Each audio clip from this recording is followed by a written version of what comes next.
sunlit world of what he believes to be reality.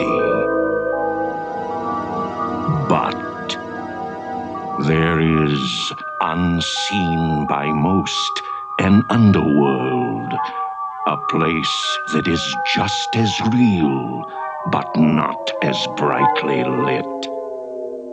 A dark side.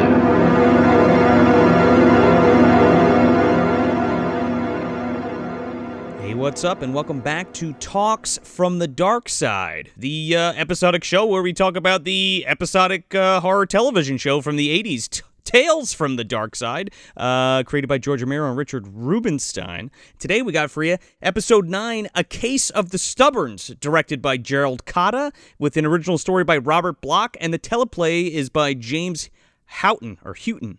I think it's Houghton. Houghton. And the original air date was December 2nd, 1984. I'm Joe Lascola. I'm Sean O'Rourke. I'm Connor. Oh, God. Put him in a box, please, McGraw. And I'm Chris Bahr.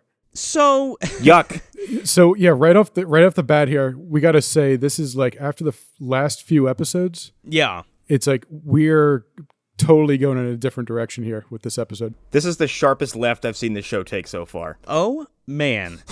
This is like the full introduction of kind of, well, I think the next episode is the full introduction of like the comedy element to this series. Along with the comedy, this is the hardest sharp turn into let's just be gross I've seen so far.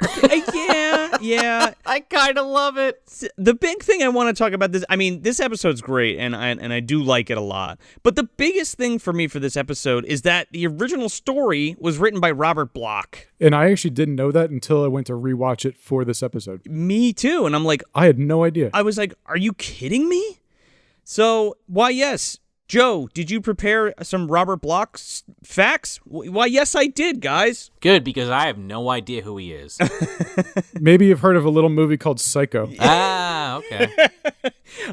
What? I don't know what that is. Joe's over here slapping sheets of paper. I've got facts. Well, I kind of do. I want to talk about him in a big way because he was one of H.P. Lovecraft's contemporaries and kind of I don't want to say protege. I think that's not the right word to use, but he did help him a lot. Pen pals? Pen pals, yeah. H.P. Lovecraft kind of guided him when he first started writing. He was big into Weird Tales, Robert Bloch, the magazine that, of course, Lovecraft was published in. And one of the first stories that he read from Lovecraft was Pickman's Model, and that kind of set him in motion, and he was like, I want to write strange fiction. He would correspond with Lovecraft, and Lovecraft would give him tips on his writing and stuff like that. And Lovecraft actually invited him to be a part of his writing club that included, August Derleth and Robert Barlow and Clark Ashton Smith and a few other guys. And Robert Bloch started writing in high school. And when he was a teenager, I think it was in 1927, I believe, he writes 3 stories. He writes The Lilies, and 2 others, and they all he sends them into Weird Tales, and they all get rejected, right? So he graduates high school, and then he submits The Feast in the Abbey and The Secret in the Tomb, and then those were his 2 first stories published by Weird Tales magazine. And he was actually 17 at that time. Shit. Yeah, that's insane. So he was just starting out. Robert Bloch coming up is such a weird kind of turn of the century guy, right? Because here he is corresponding with Lovecraft right near the end of Lovecraft's demise, right at the end of his life. And then kind of being able to, it's kind of like the Ed Wood Bela Lugosi thing almost, right? In terms of here is a juggernaut of that age, even though he wasn't recognized as such then, but in the public eye, Robert Bloch was kind of, he was Lovecraft was his hero, and Bloch was so young at the time that he carries all the way into the 60s and 70s and even the 80s and the early 90s, which is fucking nuts to me. You know what I mean? Yeah, it's when you think Lovecraft, you think 20s and 30s, and then here it is crossing over with Robert Bloch somehow. Everybody's dead that knows him, right? Yeah. People only envision Lovecraft having been alive for 10 specific vague years, I guess, and they just ignore the entire that fact that like he lived he's 50, 60 when he died? I don't I should know that off the top of my head, and I do not, but I know that he dies when Robert Bloch is 20, and it completely devastates him because, that was like his mentor, almost like a father figure. It's funny because they were friends, so Lovecraft, the character of Robert Blake in Haunter of the Dark is like an homage to Robert Bloch, which I thought was pretty crazy. Another little like fun fact, with this story, it's like Lovecraft never mentioned anyone else outside of, the characters in his stories and things like that. Yeah. So with The Haunter in the Dark, this is the only story he ever dedicated to someone else, and it was to Robert Bloch. That shows like how much they had together here. Yeah, they were very, very close. And again, Lovecraft never, he had a wife, but he never had any kids or anything. And I feel like maybe that was kind of, I don't know what, he was getting to the end of his life, maybe, because he passes all his stuff on and he has August Derleth continue his work. But like, again, maybe Bloch is kind of that like son that he never had. Maybe, I don't know. Who could say? I don't know. Let's ask Lovecraft. Let's dig him up. Oh, we got a couple things to ask him.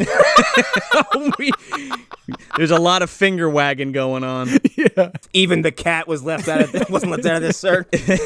Bad. So in the 60s, he pops off with the novel Psycho, and obviously Alfred Hitchcock picks it up. But it's so funny because Alfred Hitchcock is just like, I just want the story. You're not going to do anything. You see Droopy D? What is that? I don't know. Fucking fat man. I don't know. I'm so upset. I'm so sad. I'm Alfred Hitchcock, director of The Birds. I'm Alfred Hitchcock presents. Anyway, yeah. He the Birds guy. The Birds guy. He takes the story and he makes it into a movie, and obviously it's a successful movie.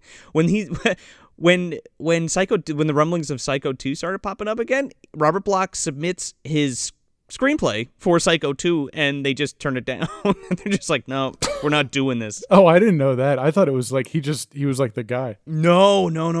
Oh, that's funny. Yeah, how fucked up is that? Because he didn't even write the screenplay for Psycho. It was somebody else. Yeah, they just took his ideas and he's like, oh, thanks, but we're going to do all this to it. Like, Hitchcock read the novel and, like, was like, this is an idea that I'm going to steal. Bye. Here's 10 grand. Go fuck yourself. I won't even change the name. Do you think when they got that script originally, whoever was producing it was like, oh, man, this is the person that wrote the first Psycho? Oh, this has got to be a banger. And they start, like, leafing through it, and they're like, wow, this isn't really that good. What the fuck? And then they realize what it actually is. So like, son of a bitch, like right in the garbage can. I think it was Universal, right? A Universal joint. Yeah, it was a Universal joint. Officially. I mean, he's very notarized for Psycho, but he doesn't do. He writes 2 sequels to Psycho. He writes Psycho 2 and then Psycho House, which are like have nothing to do with the movies, and they're like his own thing, kind of like the Jeff Lindsay Dexter thing. And he ends in the 70s. He writes for Star Trek, and Journey to the Star Trek. I'm fucking tired. Shut up. It's staying in.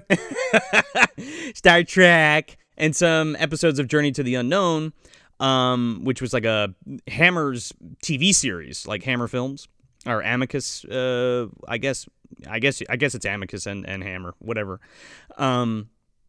He becomes the president of the Mystery Writers of America, and he publishes American Gothic, which is a novel inspired by H.H. Holmes and like the true life events of H.H. Holmes.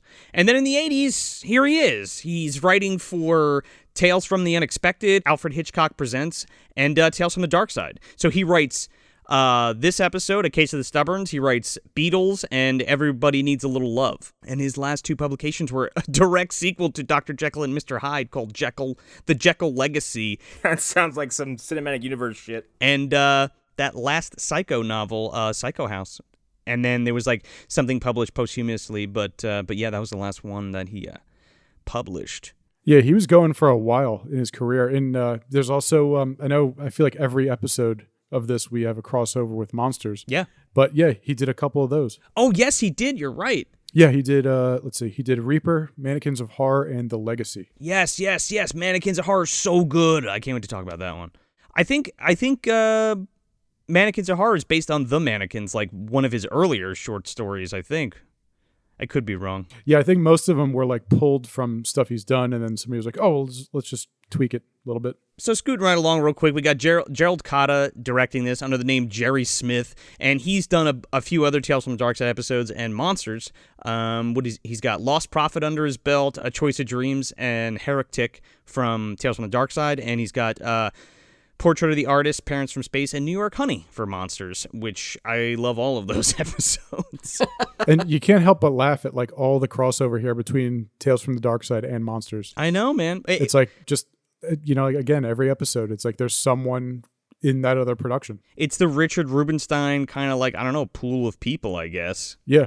It's a small Rolodex. Yeah, and James Houghton, or Houghton, however the fuck you say his name, he also wrote Anniversary Dinner and A Choice of Dreams. And he's also an actor, dude. He's fucking Reverend Thompson in Superstition. Oh, no way. Yeah, and he's the dad in Purple People Eater. Okay. I love that shitty movie, dude. So here's the official, quote-unquote, Fangoria synopsis. Grandpa Tolliver, an obstinate old curmudgeon, refuses to accept the fact that he has died. As the cantankerous coot steadily decays into a hideous zombie, Grandpa's dismayed family desperately seeks a cure, to no avail. A voodoo woman's special sneezing powder finally helps convince Grandpa of his condition.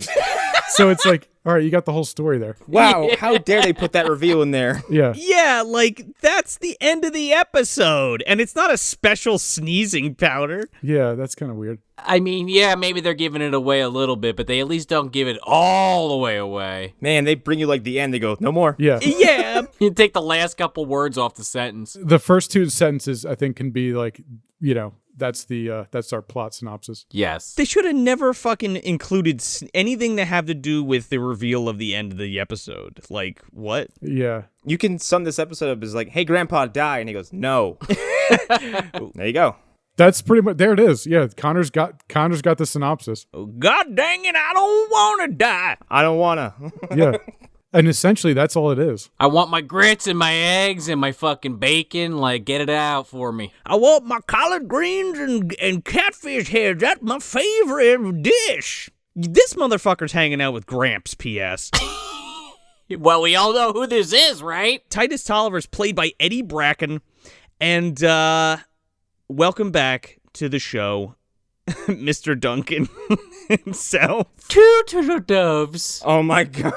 You know, he I knew his face. he had those trials and tribulations after Home Alone 2 that got him stuck in the veterans home and Baby's Day Out. Yeah, he owned that baseball team for a little while in Rookie of the Year before he went into that home. Yeah. Well, that's the thing. After he gets out of the home, I guess maybe his relatives didn't want to pay for it anymore, or he was just being such a pain in the ass they got rid of him. He's back home. He's dead, and he doesn't want to go in the grave. They dumped him in the country.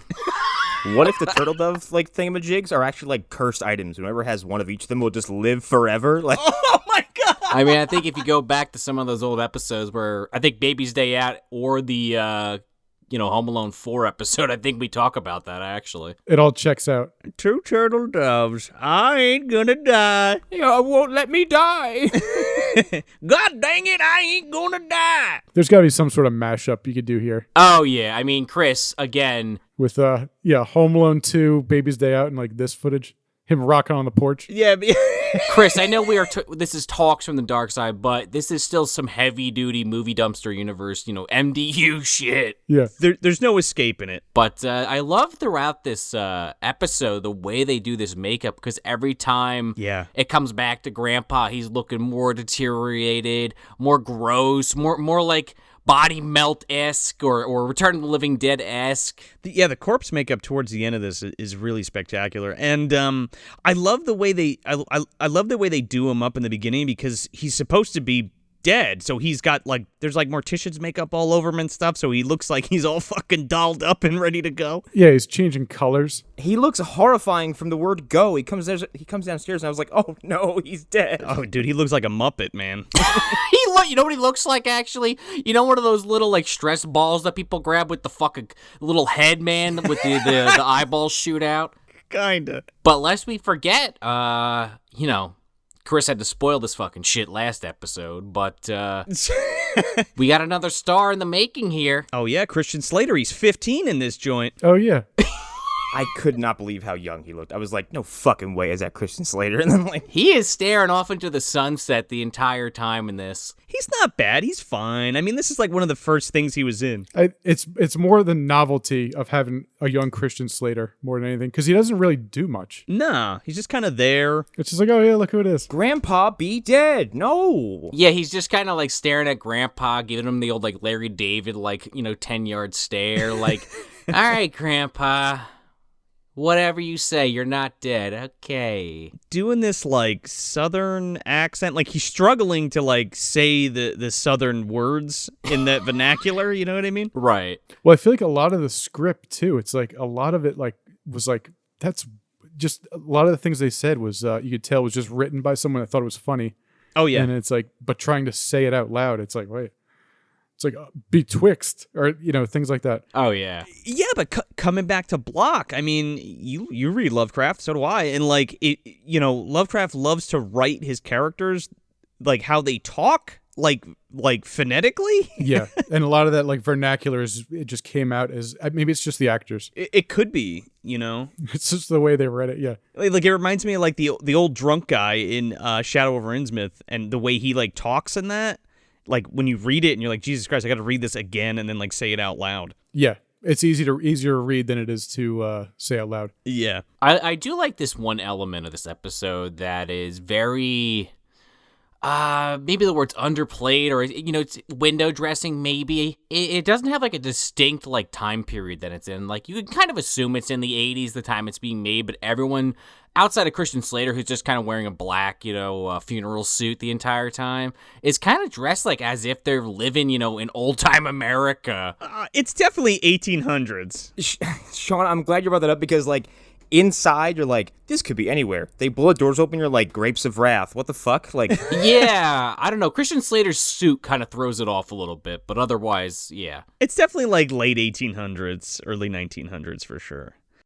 Yeah, because you don't see any cars or anyone mentioning any sort of technology. They're definitely down in the South, especially like Grandpa's got that heavy accent. Oh yeah, they might even be in the Carolinas. I think they mentioned the name of the town they're in, and I forget that might be in one of the Carolinas. But it's so fun to hear them, especially the way they talk. Like nobody fucking talks like that, and not even in the 80s, like that. Oh yeah, that's true. It's like the 1880s. You know what I'm saying? Yeah. Well, it's also every single person has that same drawn out divine speech. Like, well, especially fucking Brent Spiner, dude. Oh my God, let's talk about him now. This fucking Reverend coming in with his fucking more hair than I've ever seen him have. Oh, he's great in this, man.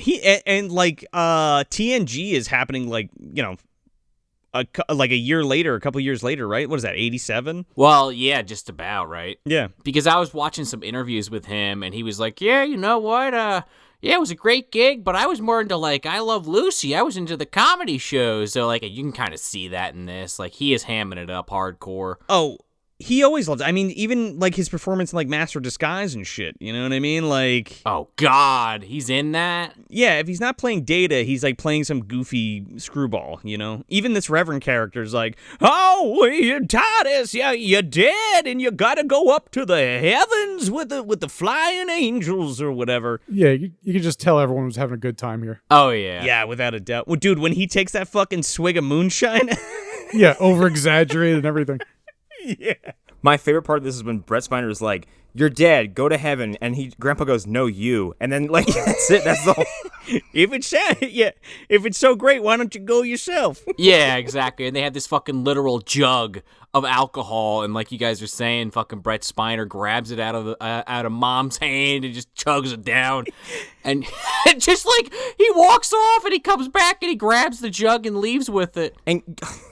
Grandpa's so happy with every small verbal victory he has over everyone. He's always like, ha, got him. Like, he's having a conniption. And then he does that like dry ass laugh after. Yeah. I love how after he eats breakfast, he's like, he gets up and Mom and Christian Slater are like, "Where you going, Grandpa?" He's like, Can an old coot, go out on his porch and digest his food?" And he's sitting out there, and this motherfucker's like turning yellow, and flies are coming off him, and like the left side of his face is melting, and he's like, "Oh, what? I'm not dead." Oh God, it's gross. It's like, what? He's always like making this. He's always smacking his lips too. He's like, Yeah. "There, God dang it, Daddy, give me some lemonade," or whatever. That's my favorite grandpaism. It's like that chewing thing he just keeps doing with his lips.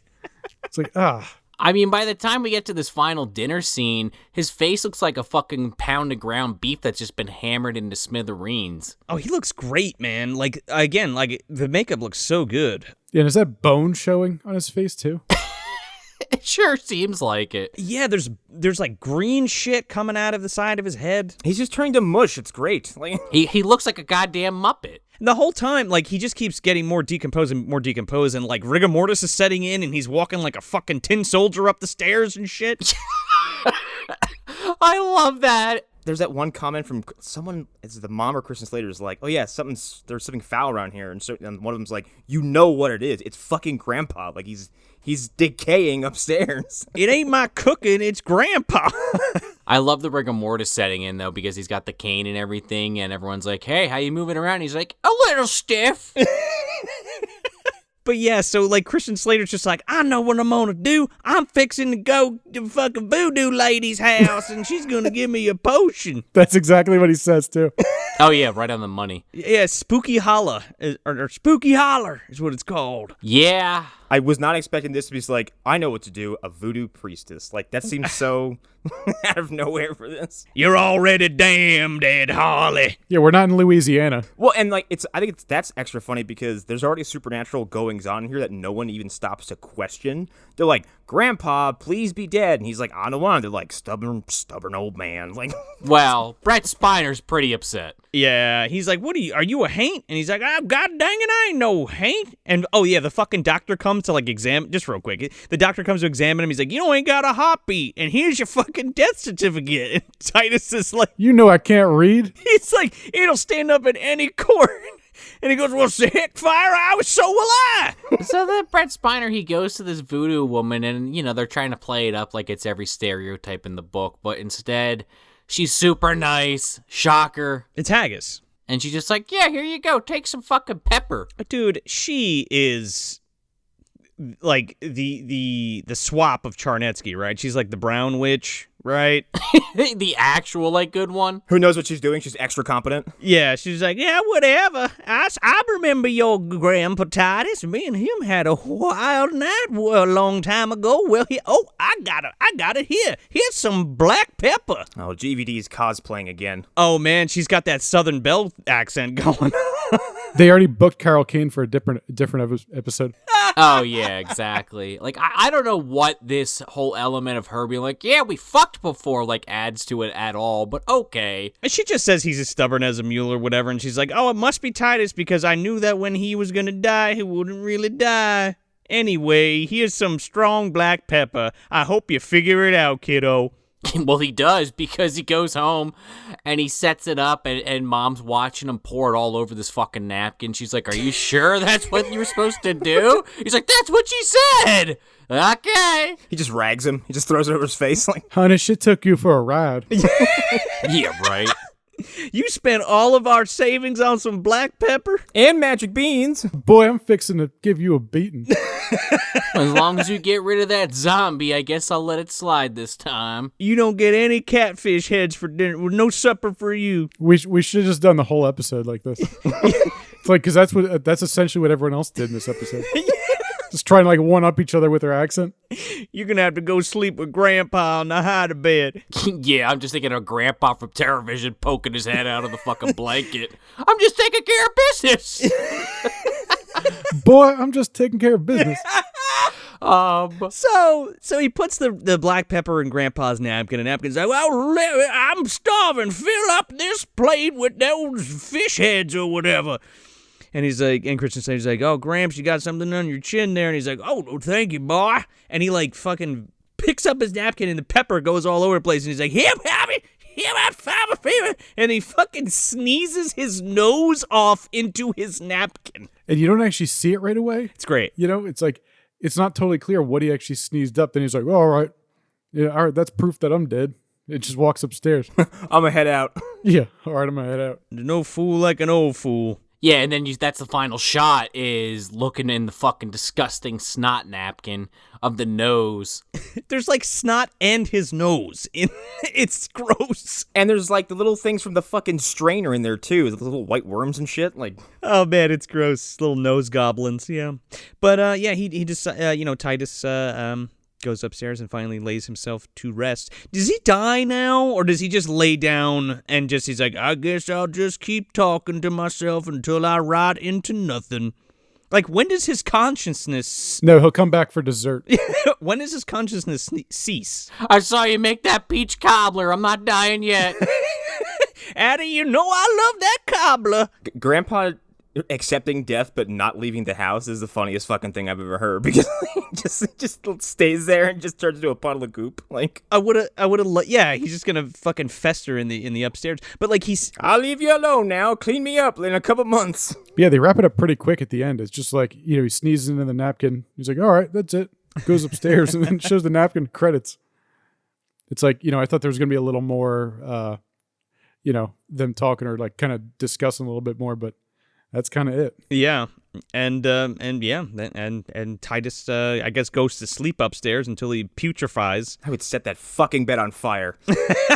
He turns to his grandson and says, "Good night, Christian." I'm Christian, Grandpa. Good night. Yeah, he's already melting. Yeah, and he's like, oh, just go upstairs and now it's your problem. But yeah, so what do we all think of this episode? This is, I think, my favorite one so far. Oh yeah, this episode's fucking crazy. There's no nuance to anything. It's just this really gross idea that they run for a couple miles with, and then they're just like, all right, here's a gross gag. All right, no, fuck off. Like, wasn't that crazy? Bye. I think it's written really, I mean, as silly as some of the, again, like as some of the vernacular is, like, I think it's written really well, and it knows exactly what it's doing. That's why I admire it. It's just really gross. And Mr. Duncan's fucking great. I think like his acting alone, and then like when you pair him up with like the guy who plays the doctor or Brent Spiner's character, it's hilarious.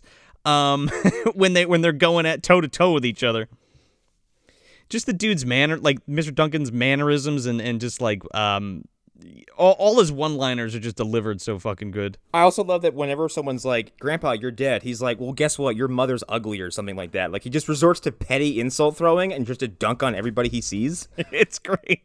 Because he's an ornery old guy. Yeah, the grandpa like really makes this episode. Oh, totally. And it's like, yeah, again, like everything's sort of like exaggerated. Mm-hmm. And, you know, you tell everyone just having fun. And that's, it's a fun episode. Because this one, it's like, you know, considering the story, this could have gone a totally different direction. Yeah. But, you know, they kept it lighthearted and fun. And it's a fun one to watch. Yeah, the concept's great, too. Like, I love the idea of, like, this guy being so fucking stubborn that he, like, died the night before and then just wakes up the next morning ready to eat breakfast. Oh, yeah, he wants breakfast, lunch, and dinner. Yeah, and then upset that he doesn't have a plate. Hell of a thing. Anyway, on to the next day. Yeah. Where's my dang plate? Fill it up, boy. Put the eggs and the sausage on there. Grandpa's turning into a hobbit today. I'm getting every meal I can until they put me in the ground. Second breakfast. Here I come. And what does he say on the porch? I was trying to remember. When he's on his chair, he's like, can a man just rocketeer in peace? Oh, he goes, can't a man just rock a fire in the comfort of his own porch or some shit? Yeah, that's what it was. Yeah, this was a good one. You know, not my favorite by any stretch, but there was a lot of really funny moments in this, and there wasn't as many like there wasn't a lot of parts where you're really sitting there trying to figure shit out. It was just like, gotta kind of roll with it. The story's kind of telling itself, and it works really well in this particular one. And, yeah, again, old man Duncan, always good to see him and stuff, especially when I could start connecting dots. Sure. And also, especially coming off of, you know, the previous couple episodes, it's like this was a nice, you know, transfer of breathing room.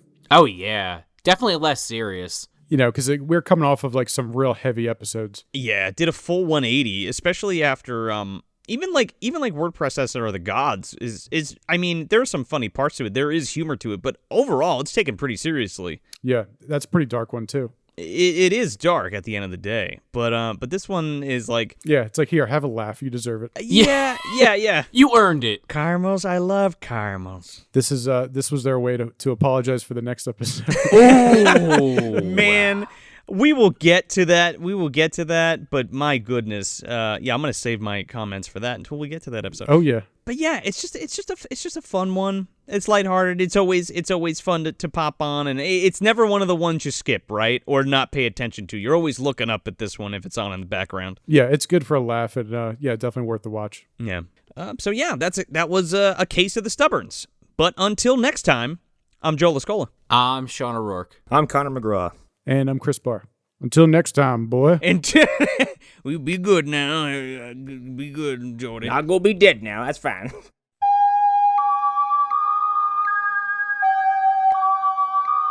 The dark side is always there, waiting for us to enter us. Until next time, try to enjoy the daylight.